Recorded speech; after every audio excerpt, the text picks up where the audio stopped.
Okay. Ready, aim, fire. Max is back.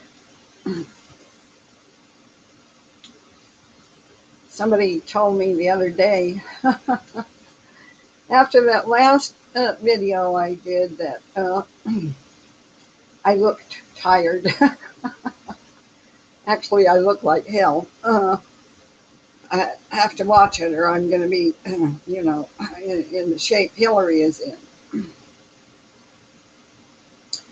Okay, going on. I'm going to change screens so that I can concentrate a little bit better. Focus, I guess, is the word. Okay. Um,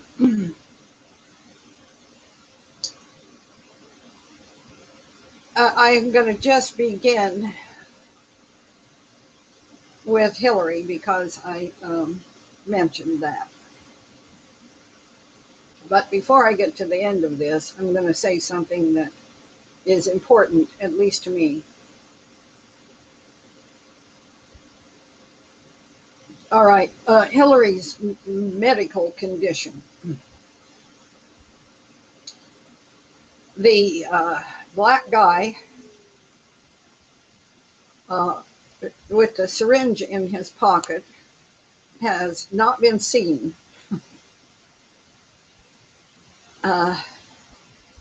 Hasn't been seen, and he's pretty conspicuous. It would be difficult to hide him, but people were looking for him today at various places where it was that Hillary appeared. People were on the lookout for this black guy, this big black guy, said by some to be a Secret Service agent assigned to her, believed by others to just be part of her personal bodyguard. But it was determined what the man's name is.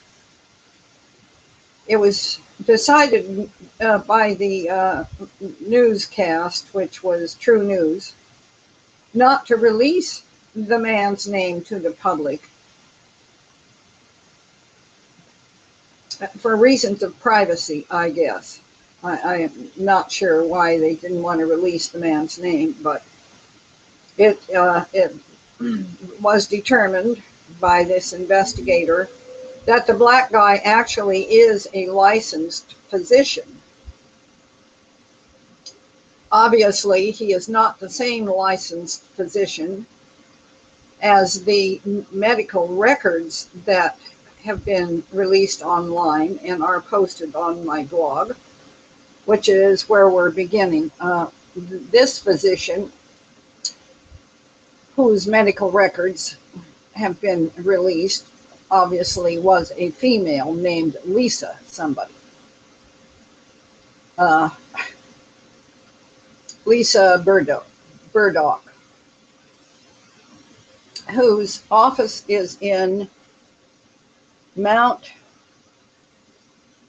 Chairman of the Department of Medicine, Mount Kisco Medical Group.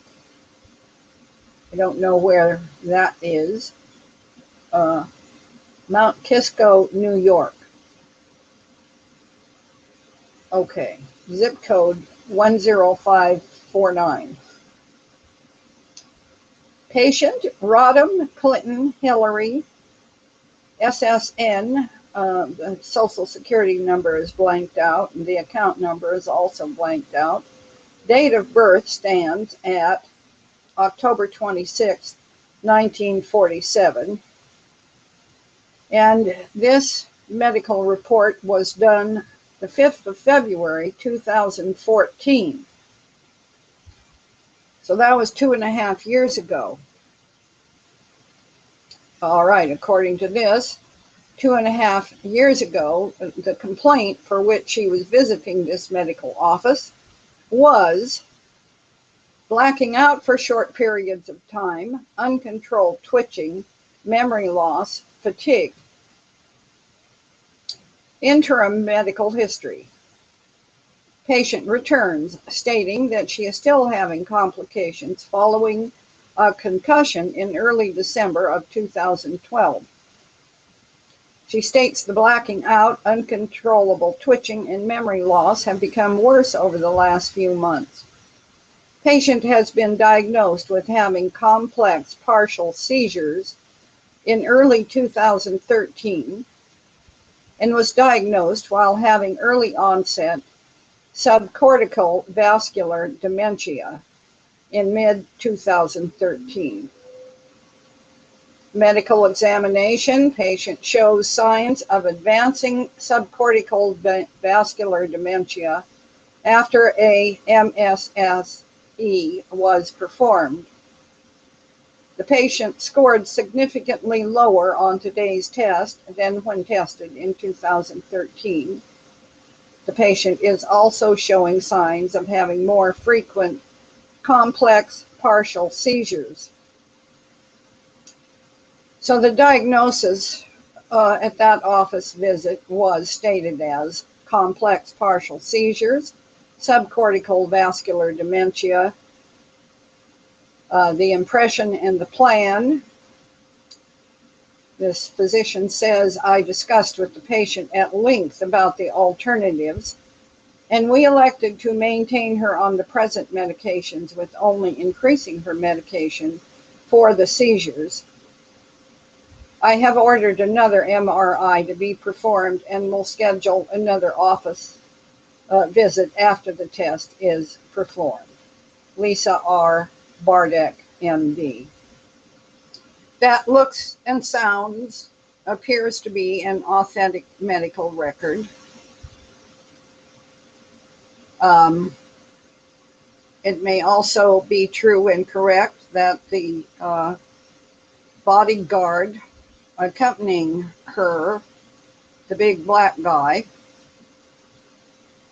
is in fact a licensed physician. And I think this is standard procedure. Even if she were in the best of health, I think that there would be an attendant medically qualified to treat any emergent problem. And I believe that that would be standard procedure with anyone who has Secret Service detail, such as a presidential candidate. One of the things that we do know for sure is that President John F. Kennedy always traveled with his personal physician accompanying him. His personal physician went everywhere with him. And of course, we know that on the fateful day in Dallas, through some strange snafu, President Kennedy's personal physician was trundled off into a car that was at the end of the motorcade. That was one of the aberrant Secret Service of the Secret Service protocol that was aberrant. There were several aberrancies concerning the Secret Service coverage of JFK in Dallas. But his physician being in a car in the motorcade at the very end of the line is a feature that stands out. All right, so going on with that. This medical record is dated February 2014, 2.5 years ago. Conditions as described: complex partial seizures, subcortical vascular dementia, those conditions would be expected to progress. There is no treatment for either of those conditions, and there is no known medical treatment that can hold these conditions at bay. So undoubtedly and for certain, if this information of 2014 is true, then there has been significant progression.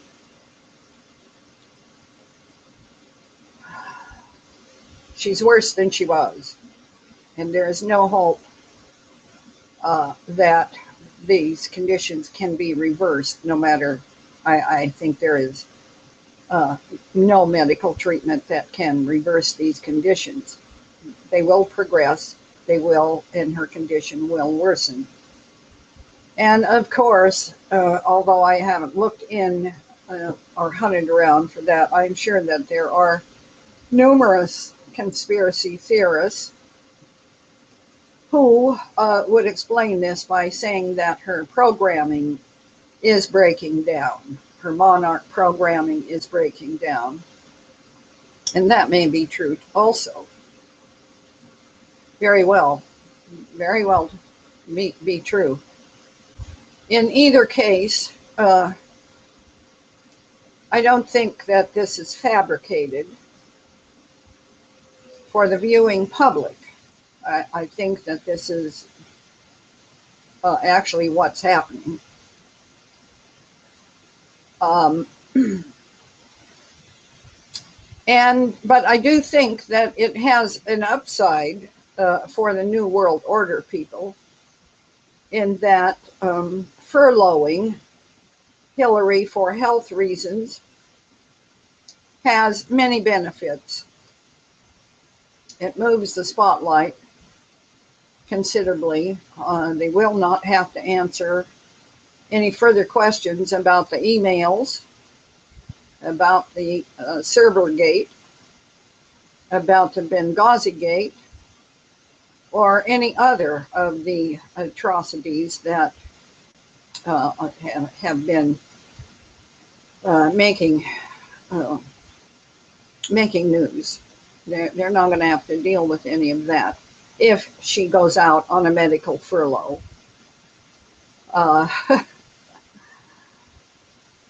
This topic was part of our discussion over dinner.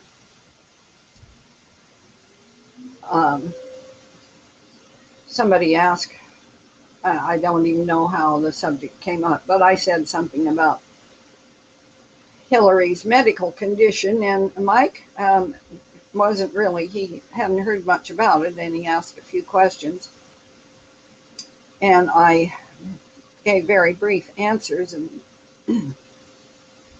then, Mike helped himself to another helping of whatever was on the table, and happened to remark, this I thought was really cute. He said, I haven't heard much about Donnie today either. Donnie Trump. Mike listens to the radio all the time. He's got a radio in the barn and his tractors and his pickups and wherever. Mike listens to the radio a lot. And he exchanges news and gossip and so forth with whoever he does business with at the grain elevator and in town and wherever his errands take him. Knows everybody in the county, of course. Haven't heard much about Donnie lately. I haven't heard anything about Donnie today. The cute part of that is that I have noticed, observing the conversations of men over my many years of man watching, is that men identify the fellows in their club in a friendly manner. by changing or shortening their first names, or in some cases their last name, or in attributing some kind of a nickname. Robert becomes Bobby. Dan became Daniel. If the guy has a long name, they shorten it up. If he has a short name, they lengthen it. And it's just kind of a subconscious thing that men do in the company of their peers that kind of identifies a feeling of comradeship, friendship, closeness with. So when Mike called Donald Trump Donnie, it was like a signal to me that in Mike's mind, he has accepted Donald Trump as one of the guys, one of the good guys, regardless of political affiliation. And so, you know, I didn't say this, but I smiled to myself. And all right, so that's that. Going on. Oh, lingering here with this subject just for a minute. We did, in Mike's mind, he thought in the case that if Hillary is furloughed for health reasons, then the other Democratic nominee candidate would reasonably be put into that position. He thought that would be the only fair and reasonable expectation. So that would be, he said, who is that? The Bernie? Bernie somebody? This situation, there's no precedent. No candidate, nominated candidate for the presidency has ever died in the interim or fallen out for being physically unfit to continue. There is no precedent for this in American history. This has never happened before. And so I can bet that the bookies are making odds on various possible, okay, my God, what would happen next? And one thing that is suggested by several people, of course, is that Obama would use this as the opportunity and the excuse to postpone the election. And especially if it worked out that Hillary does not take her medical furlough or fall on her face off the stage and break her neck or who knows what, before the ballots are printed up. If the ballots are already all printed up, there absolutely would not be time to field another candidate or for the Democrats to hold another convention or it's just, who knows. But I do believe that if the New World Order people find it necessary to go forward and front another candidate, that somehow they will maneuver Dianne Feinstein into that slot. Possibly another Democrat female. But I think that for this election, they have to field a female because of the certain requirements, I think, of their satanic religion is going to require a female. So I don't know how this will play out. Somebody says,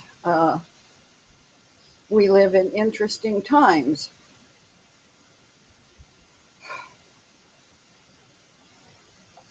I guess that's the nicest thing that can be said about it. I wish it were not nearly as interesting. But nonetheless, it is what it is, and we have to deal with it. All right, now I will change screens and go on to another topic.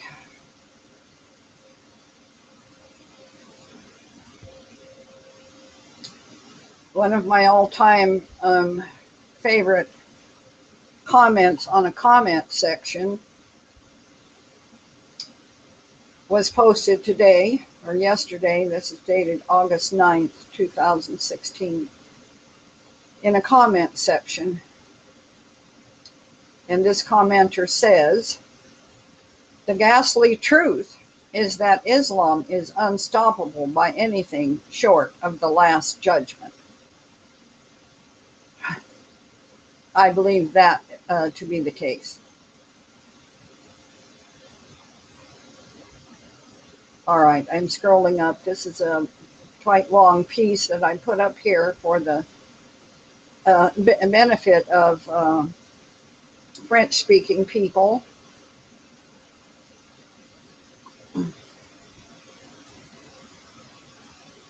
And there are some of those who read my blog. Not many from France, but some.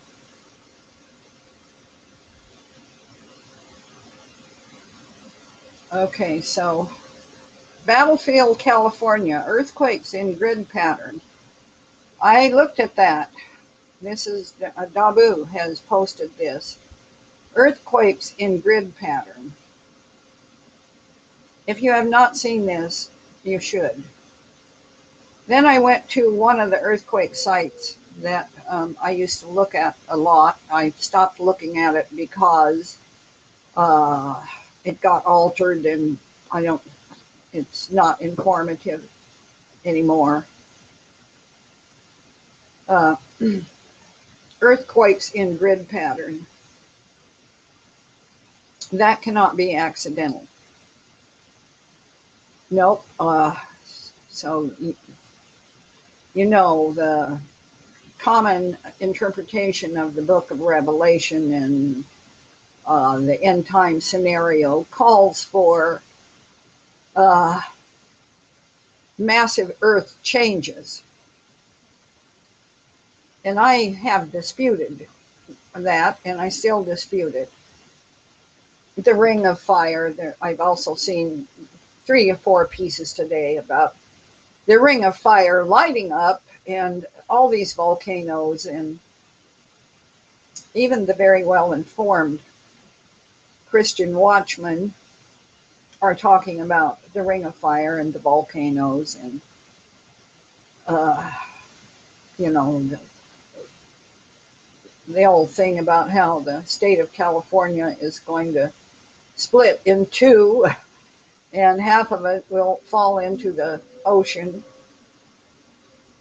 And the Madrid Fault in Missouri cracking open and Yellowstone blowing up. The New World Orderers who follow the book of Revelation as part of their playbook have to make something happen. Yeah, they have to make something happen. You know, they did the earthquake in Haiti. When was that? 2011, I believe it was. I forget the year, but they did tried to split Haiti in 2 with an earthquake. They went after New Zealand, tried to earthquake it, did earthquake it, and so it's battlefield California, and these earthquakes in a grid cannot happen in nature. Goddamn fools. So it's just really, how much did that cost, and what kind of teams did they send up in the mountains, and how did they survey it, and where did they put the blasting material? Oh my goodness. Earthquakes in grid patterns, as if we wouldn't see it. Further, most of these earthquakes were shallow. They were on the surface. And no, they didn't achieve anything there. Just made themselves look stupid. All right, then the next piece I put up, I'm sure everyone has seen this. Sipsey has passed. I have some other pieces that I will add. I will update this. And perhaps I will talk about Sipsey a little more tomorrow or at another time. I don't think I can read some of these eulogy comments without tearing up and carrying on. Y'all would not want to see that happen. But Sipsey has passed. There is another piece similar.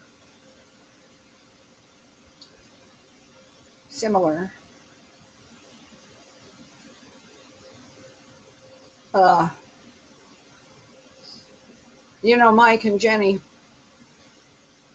old country farmers here, read the local paper with a magnifying glass. They don't miss a word of it. They read everything in it every day, and they discuss it. And there was a piece in the, it really wasn't an obituary, it was a death notice. Usually around here, obituaries are lovingly written, and they're quite extensive.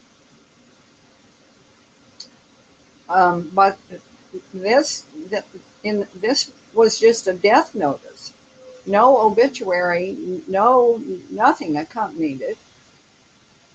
But two people having the same last name reportedly died on the same day, and the death notices for both of these people were nearly identical, stating that arrangements will be handled by such and such funeral home, and just the absolute barest basis. So there was much speculation as to who these two people with the last names was, and what their relationship may have been to each other.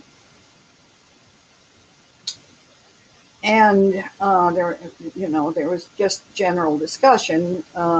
Neither Mike nor Jenny or anyone else was aware of an accident that may have claimed 2 lives, so it was just a little minor mystery, and this was one day last week.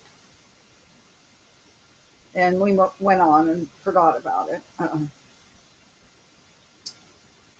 But there was a piece in today's paper, and I'm going to read you this piece that was in today's paper, and I will put up the link as well.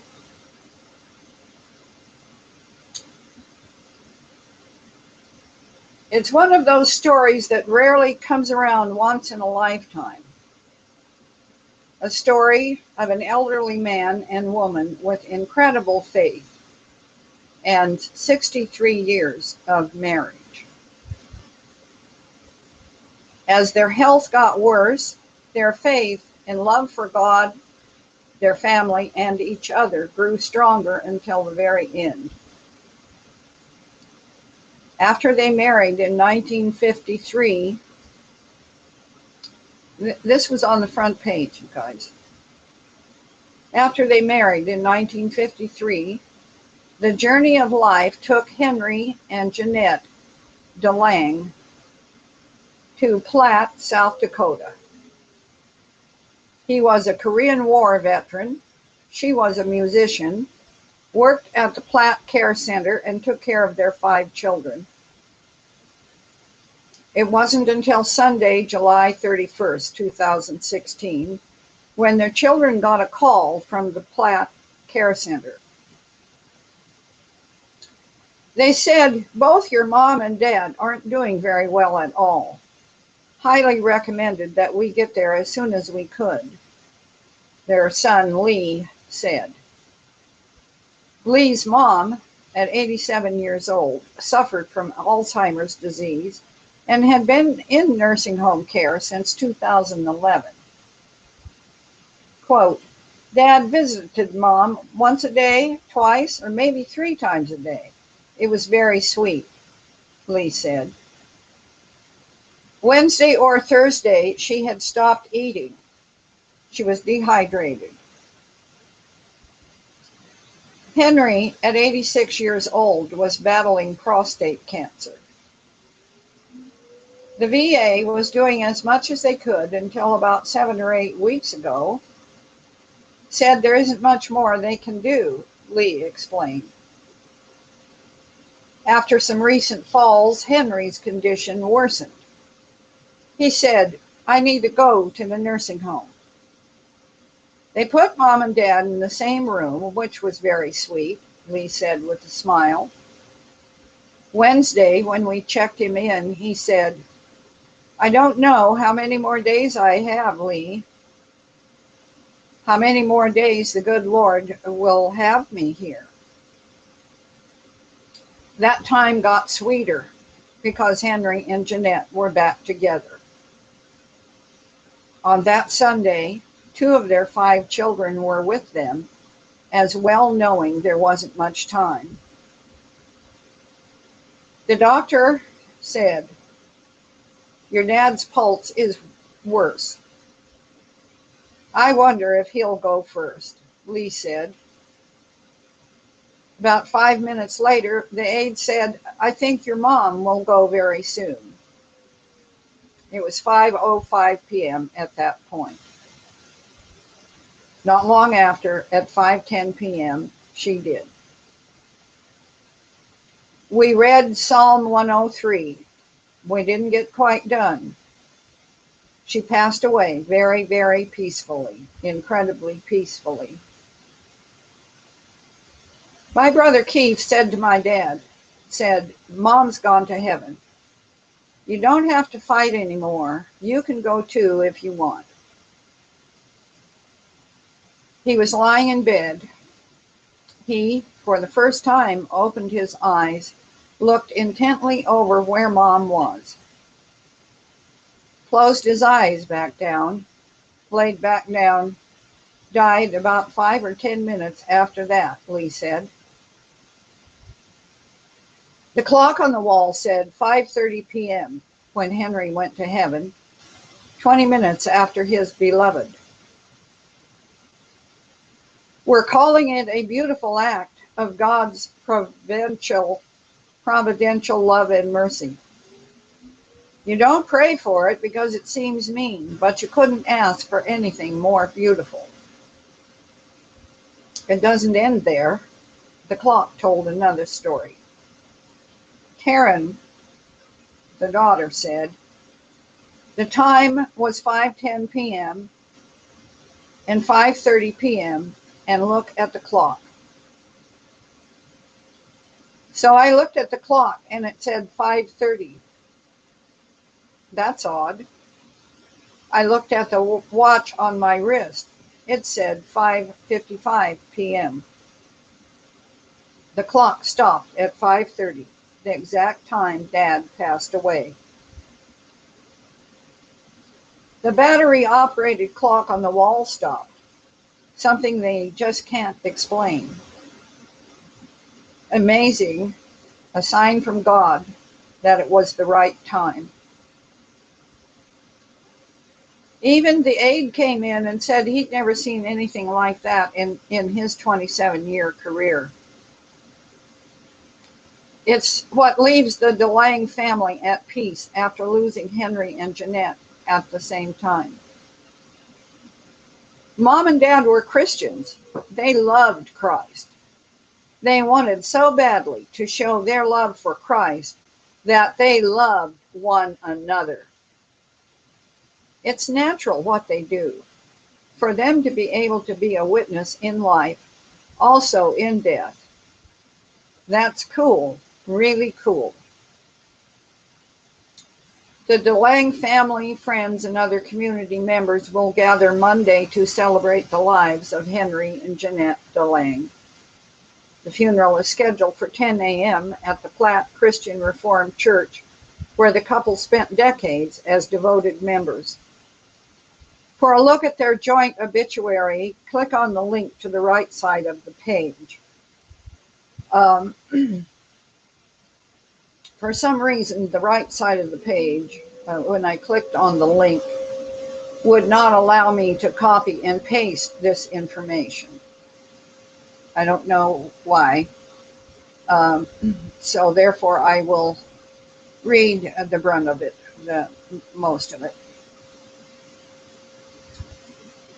After nearly 63 years of marriage, Jeanette Catherine DeLange, 87, and Henry DeLange Jr., 86, of Platte, South Dakota, passed away peacefully within an hour of each other on Sunday, July 31st, at Platte Care Center of Vera. Funeral services are 10 a.m. on August 8th at Platte Christian Reformed Church.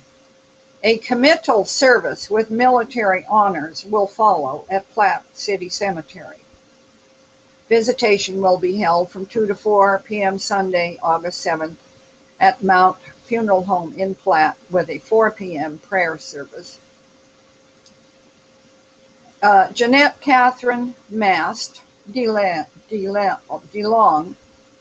was born on January 17, 1929, to Nick and Mary Meyer Mast of Volga, South Dakota. She graduated from Volga High School in 1947, 2 years after the end of World War II, and was united in marriage to Henry DeLange on October 23, 1953, at the Christian Reformed Church in Volga.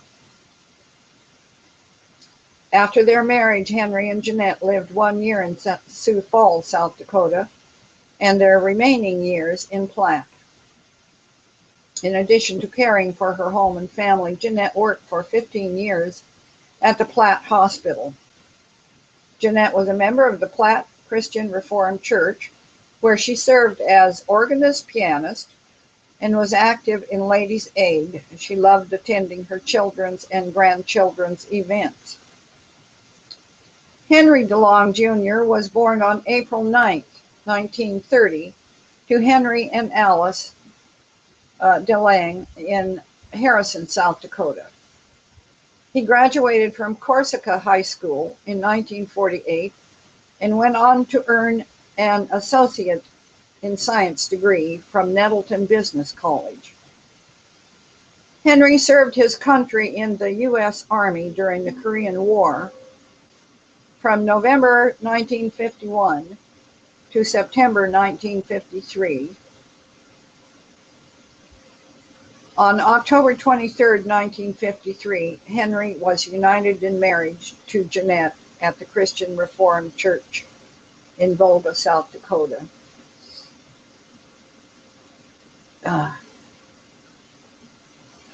Henry was employed as a hog buyer for John Morrill, that's a big meat company in the United States, for over 40 years, and also was a Golden Sun feed salesman. Henry was a member of the Platte Christian Reformed Church, where he served as an elder and deacon. He was also a member of the Platte Volunteer Fire Department He enjoyed bowling and being outdoors while hunting, fishing, and golfing. And he loved to attend his children's and grandchildren's events. And this goes on, naming their 5 children and 9 grandchildren,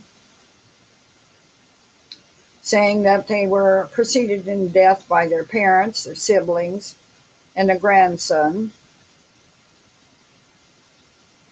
In lieu of flowers, memorial may be directed to the Platt Care Center or the Dakota Christian School in Corsica.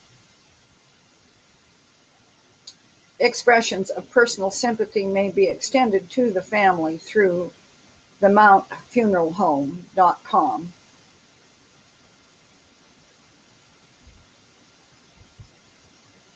These people were blessed, utterly, utterly blessed. And they were doubly blessed because they were together. They loved one another and they were together. And neither one of them had to be the one left behind.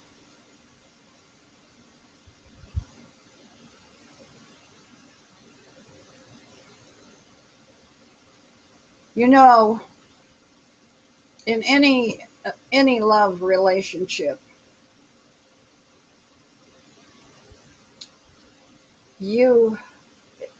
when you enter into any love relationship, at that entry, you also enter into the situation where one or the other is going to be left behind. Someone has to be the one left behind. So this couple were doubly blessed.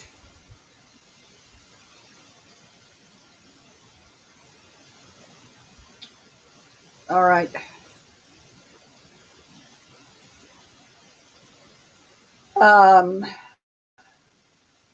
A while back, right after I started making these videos, someone who I regard with high esteem and feel a friend, this person is a friend,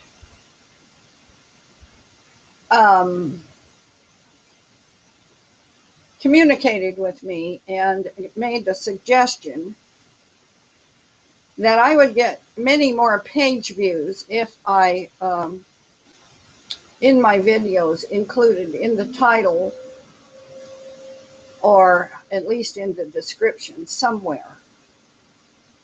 I would get many more page views to my videos if I included the word flat earth than I would get if I didn't include the words flat earth or flat earth truth. So I did the experiment, and I did it for several reasons.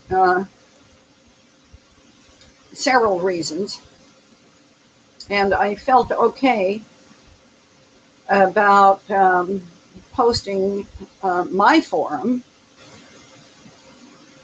Flat Earth Truth, and I do claim it. It's very much what is mine.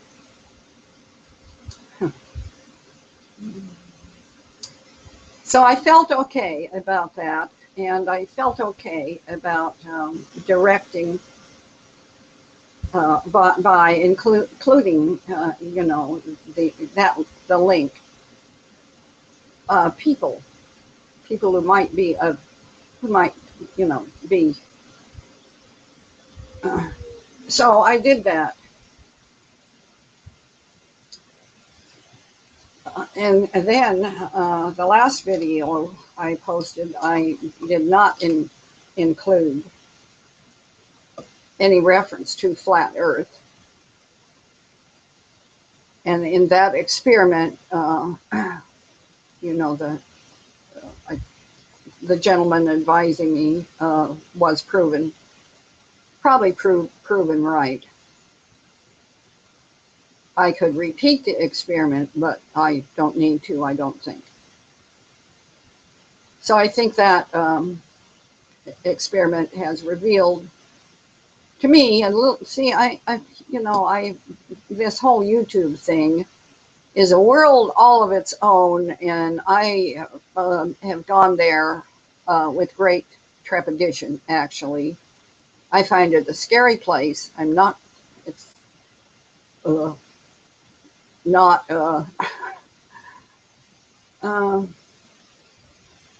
I never wanted to go out there. But in the end, you see, I was compelled. So, so with the last video I did in the following trial period, the view count plummeted. And that's okay with me. It actually is okay with me. This is not, the truth is not a popularity contest at all. And I don't want to speak with anyone who is not genuinely interested in knowing what I have to say.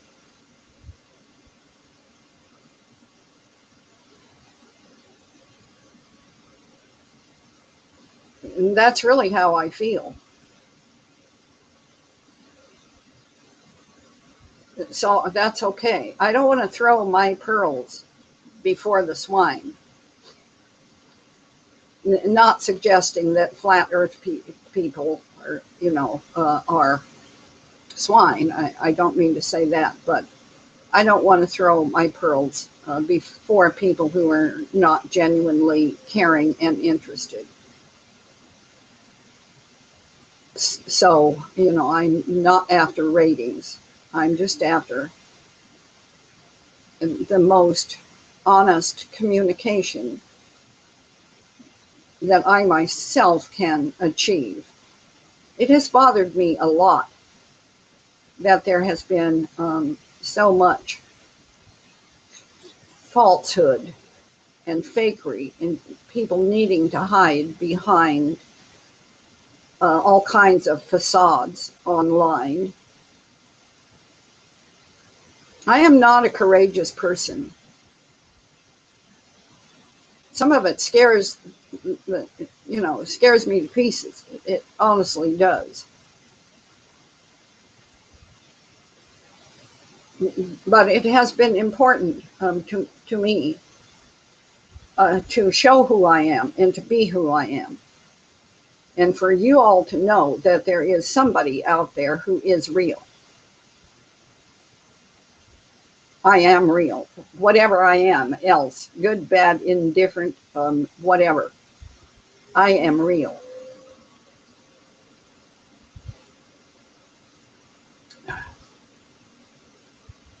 And I remember there for a while on my blog, I ranted about that quite a bit. That to willingly and knowingly fake yourself online was not an okay thing to do. Not an honest thing to do. And we, along with this being the time of truth, when all things are going to be revealed, I think it's especially hazardous. Not that anyone is obliged to put all their personal information out there. It really is far too dangerous to do that. That's for sure. All right. So the day before yesterday, I was surprised, almost shocked, and I was saddened. Um, Someone contacted me, uh, and I was surprised, I was shocked, I was saddened to learn, or to learn that someone was more or less offering me condolences for having been deceived. I need to set that straight. I am not going to name any names. For those who I'm speaking with who know me very well, I don't need to name names. But let us be clear. No one has lied to me. I was not lied to. I was not deceived. There was no effort to deceive me whatsoever at any point. No information that I could reasonably need to know was withheld from me. I know it all. And it was given to me willingly and lovingly. I have not been deceived.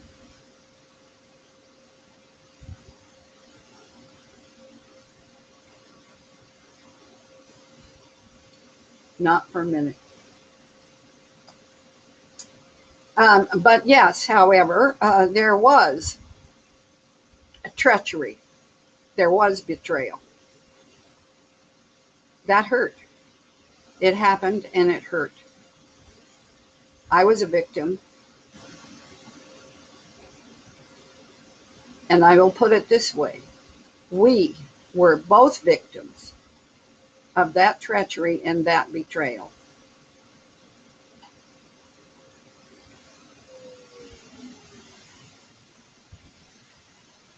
I know how that worked.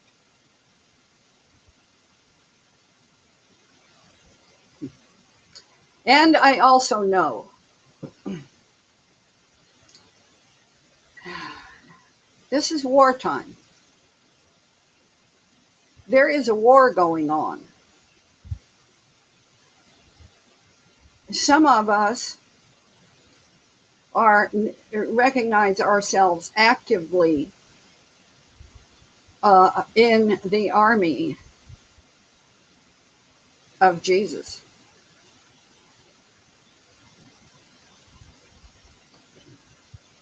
Marching.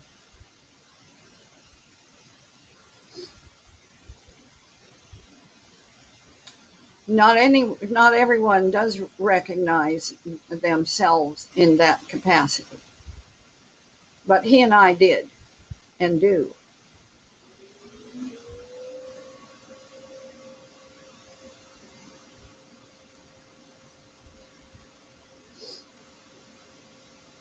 It is wartime and things happen in wartime. People get taken prisoner of war. They go missing in action. They get taken down. In some cases, they get killed. This is war. It is wartime. It's a holy war, even.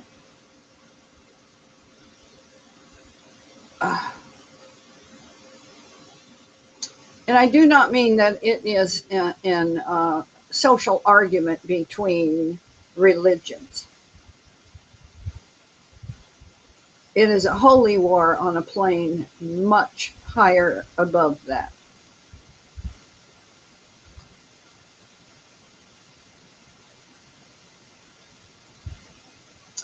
You know, there are gifts of the Spirit.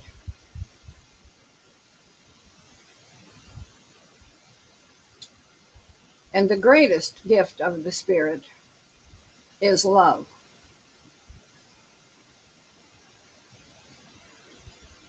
This couple that who have recently passed, whose obituary thing I was just reading, these people were given that gift.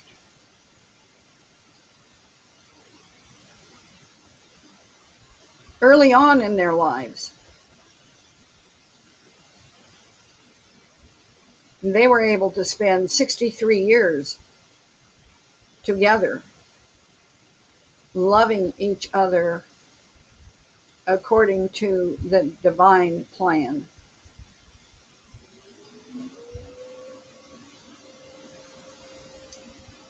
But you know, a gift of the Spirit given at a later point in one's life and times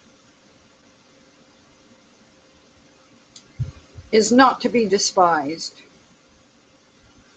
Just because you don't have as much time as this couple with their 63 years, just because you don't get to share the children like this couple did,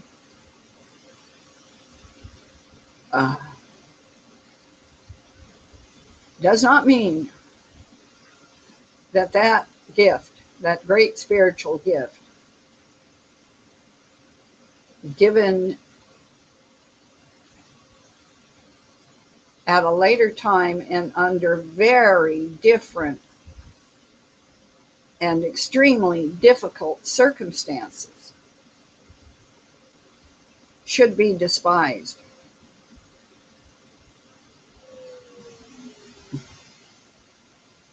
It was the greatest gift God has given me.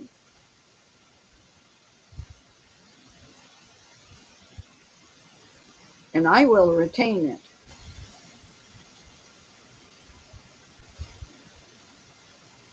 And I will use it. The gift of love is not to be despised. Even if somebody else thinks it's a little too late and a little too little and can't possibly be real and doesn't mean anything and blah, blah, blah. It's not like that. Yes, I was very hurt. And the ones who hurt me were the bystanders.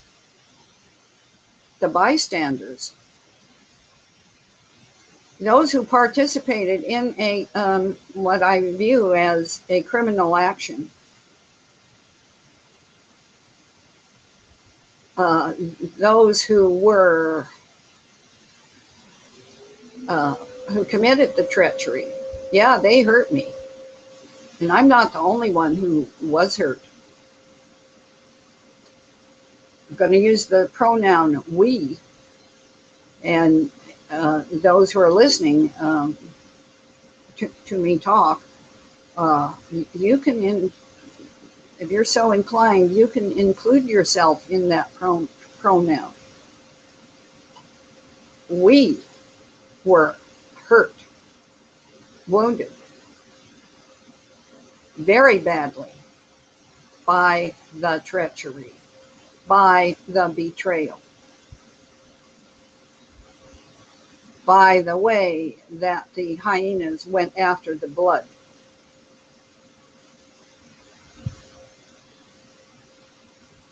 Yep.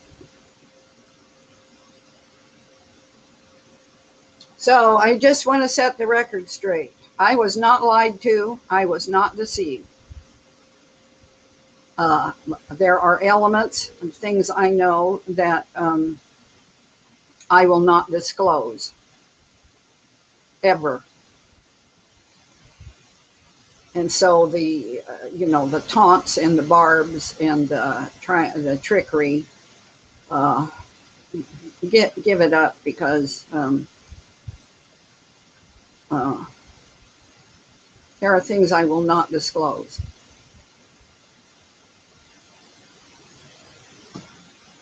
Okay, going on.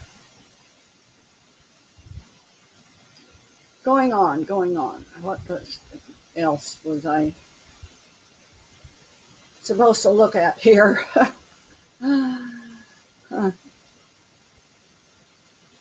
Okay, let's see what else I got tucked away. All right, I'm going to put up, this is just kind of basic information. It's not all that uh, uh, significant. It has to do with some recent pieces about gangs and gang bangers. This happened in Chicago. Chicago police officers are being warned about a security threat involving possible attacks by gangs on the city's west side. ABC has obtained a warning that the department sent out to every police officer on Friday. Yeah, I saw this, reports of this, yes. The warning described a summit between senior West Side gang members in which they, quote, agreed to use automatic weapons against Chicago police officers. The alert also said one gang provided guns and placed a sniper at an unknown location. An article published by the Chicago Sun-Times went into even greater detail about this story. Apparently, the three gangs involved in the summit were the Vice Lords, the Black Disciples, and the Four Corner Hustlers. And reportedly, it is the Four Corner Hustlers that will be providing automatic weapons to members of the other two gangs.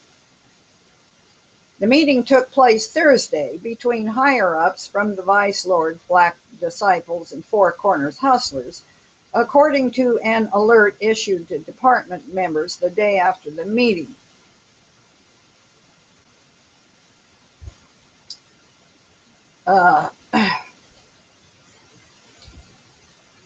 It appears that what precipitated this summit of major gangs was the shooting death of an 18-year-old, Paul O'Neill. That incident made headlines all over the nation and resulted in large protests in downtown Chicago. If you don't live in the Chicago area, you may not be aware of the massive gang problem in the city. 4 years ago, the Chicago Crime Commission estimated that there were 150,000 gang members currently living in the city. That was the highest number in the entire nation, and since then, that number has certainly only gone up. Okay, 150,000 gang members. Meanwhile, there are just 13,318 law enforcement officers of all descriptions in the city of Chicago. So essentially, the police are outnumbered by a more than 10-to-1 margin, and now the gangs are planning to use automatic weapons.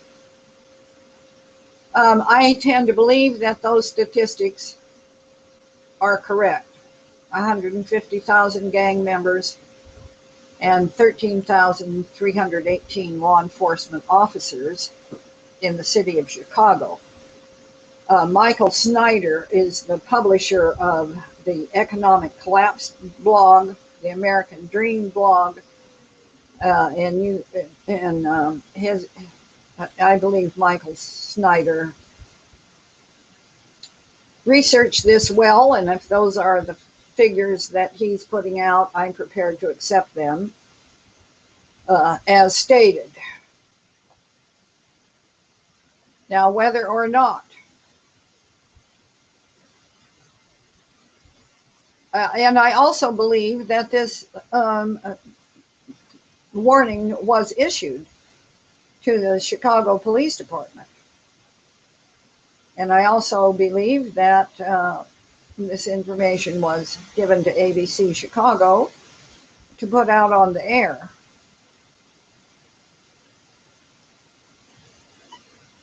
I don't believe, however, that the major gangs in the city have such an agreement. I don't think that's how it works.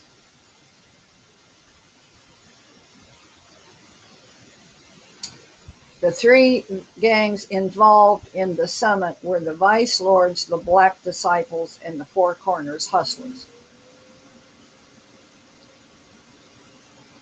The Four Corners Hustlers that will be providing automatic weapons to members of the other two gangs.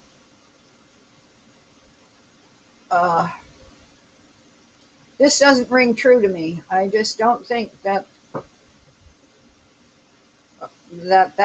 information is correct.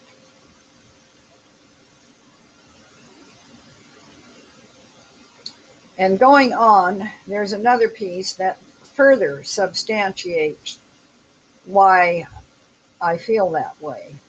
And the title of it is Rival Gangs, Crips, Bloods, and Essies, ESES, declared peace in Los Angeles. Now I know this is bullshit. I know this one is bullshit. I will put this piece up and you can view it. This is published, posted with permission from I Take Liberty with My Coffee, whoever that is. Some 2,500 responded to his invitation by arriving at the summit. Here we go. We have another summit. This one's in Los Angeles. The message was carried throughout the community by announcements on 92.3 FM Real, REAL, by radio host Big Boy, and flyers put out by scores of community groups and churches, and word of mouth. All right, so they're telling us here that 2,500 gang members responded to this invitation and they were invited to this summit by announcements on the radio and flyers put out by community groups and churches, and word of mouth.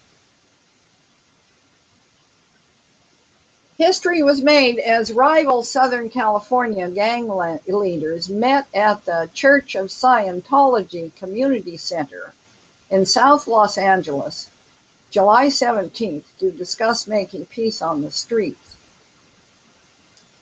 I tell you what, gang members are not going to be listening to the radio or reading flyers put out by community and church groups, or word of mouth, either one. Gang members do have a way to communicate quickly. You can put a message out in Los Angeles, and in 5 minutes it will cross the Oregon border. But they generally use Facebook for that kind of and I know, I was there, I saw it. I know how they do it. And if they want to communicate locally just among themselves, this is what the gang tags on the garbage cans and on the walls contain, that kind of information. And they write it in such a way that if you happen to stumble on it, you have no idea what they've said. It's a language all its own, I'm telling you. So this on the face is bogus. Then we're going to do this at the Church of Scientology. Oh, for Christ's sake. Famous rapper and actor The Game ignited it with his Instagram invitation. On behalf of myself at Snoop Dogg and the Honorable at Louis Farrakhan, he called on all Crips, Bloods, and Essies. I don't know what that ESE, East Side, I don't know. I never heard of that gang. All other gang members, major figures, and gang leaders from every hood in your city to have the much needed conversation among ourselves about our influence on the youth in our respective neighborhoods and how we can serve as better role models to them and the brothers we stand beside daily. This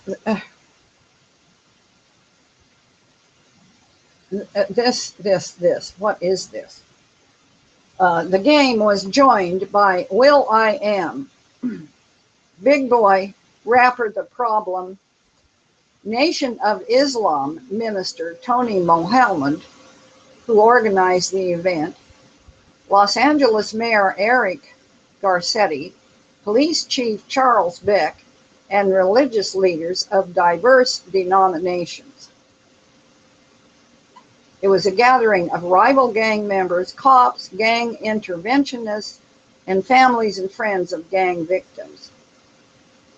Yet through the entire afternoon, not a single act of violence took place.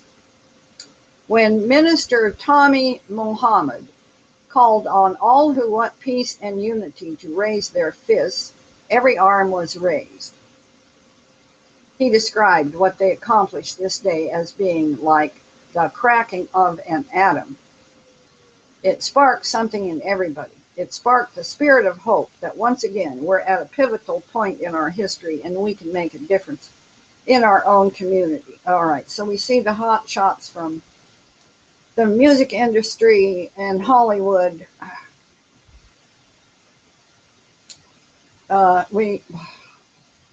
This is Nation of Islam stuff. And yeah, Louis Farrakhan and all of that.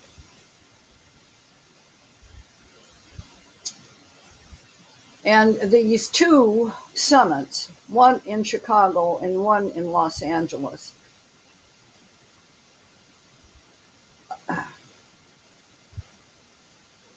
make both of all this information completely bogus. The gang members, the real gang members, have nothing to do with any of this. This is George Soros funded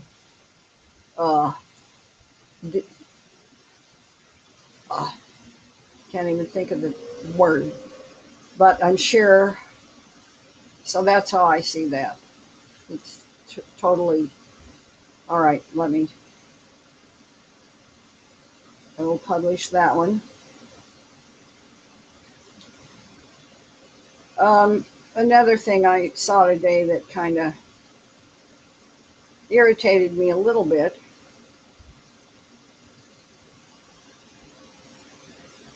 And I will put this up too. It may be of interest to some people. There was this crazy story about somebody climbing Spider-Man-like up Trump Tower in order to get Donnie to pay attention to him. He said he was independent researcher and he had something important that he needed to tell Donald Trump. So he did this stunt of climbing up the Trump Tower. All of this clearly was some kind of publicity stunt. But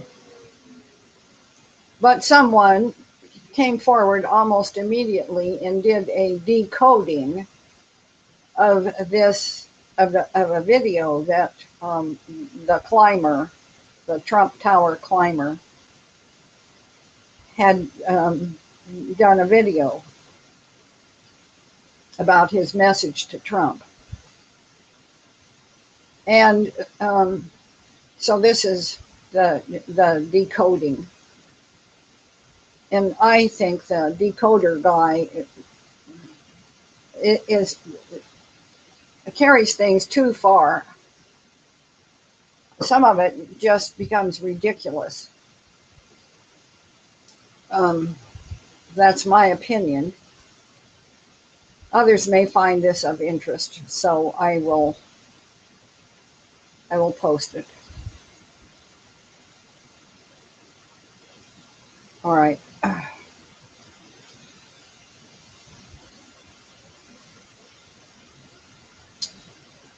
In conclusion, we are in a holy war.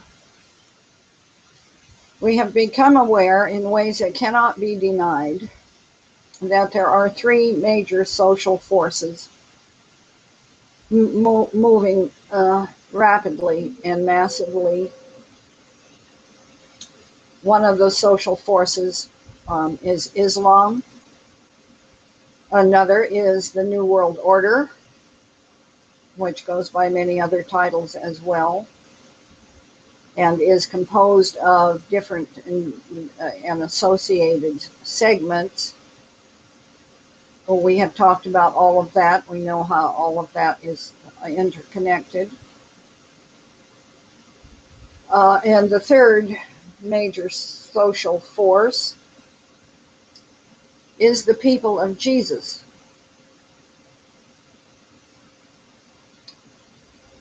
Looking at the big picture, in my view, all of this cannot be anything other than that we are in the prophesied time of the end. It is their end, not ours. The return of Jesus, the second coming of Christ, will be a beginning, not an end, for the people of Jesus.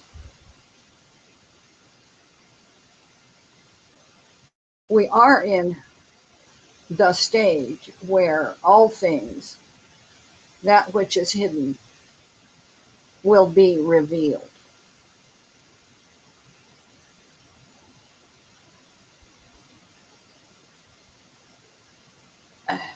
We will do well if we can recognize what we are seeing when as it is revealed.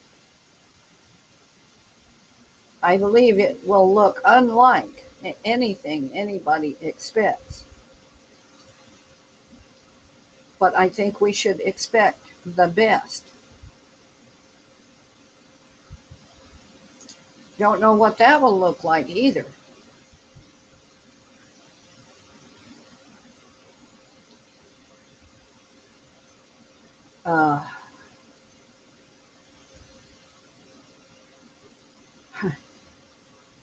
All right.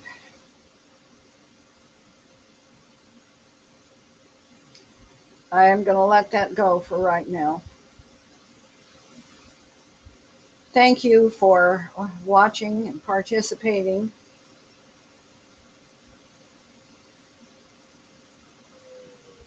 I appreciate it more than you know.